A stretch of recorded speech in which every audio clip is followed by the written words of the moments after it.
Hey folks, Sean here, and today what I want to talk to you about is further optimizing your Google search ad campaigns with respect to negative keywords.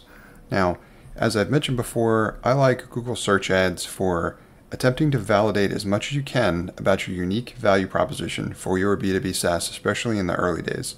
It is a relatively quick and cost-effective way to see whether or not you can cost-effectively convert impressions to clicks to users and to customers.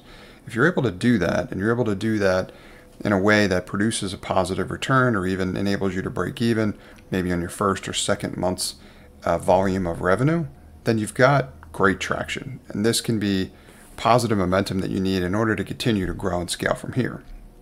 It also sets you up further down the road to invest in content marketing and a whole bunch of other things that we're going to talk about as well. But for today's episode, I want to talk about negative keywords.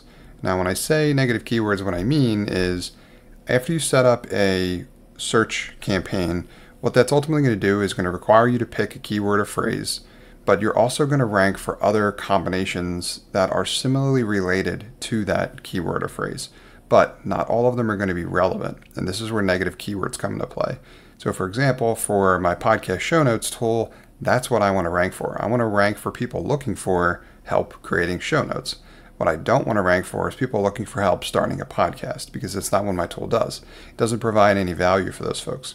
So before I created essentially my negative keyword list in Google search ads, I was ultimately getting traffic to my site that was not as accurate as it could be.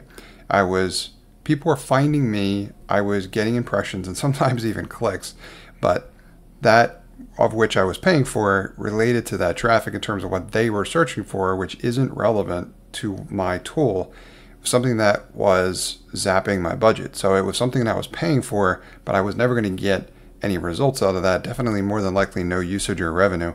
Once those people wound up on my site or saw my ad and didn't click on it, saw my site and realized that the tool doesn't do anything for them, that is wasted budget. So in order to optimize this, what you want to do is you want to hammer your negative keywords. And what I mean by that is you want to create a list of negative keywords that you want to continually update as you are going in there and monitoring your ad campaign in terms of how well it's performing, to make sure that you're not ranking for any keywords that are not relevant to whatever it is your tool does. Now, this is going to happen automatically, so you need to continually monitor it to make sure that you're not falling into this trap as well too, because it's going to zap your budget and it's only going to be sending you bad traffic that you're going to have to pay for. So make sure you do your research on negative keywords and that you maintain that as you're looking to further optimize your campaign, especially if this is one of your more effective channels.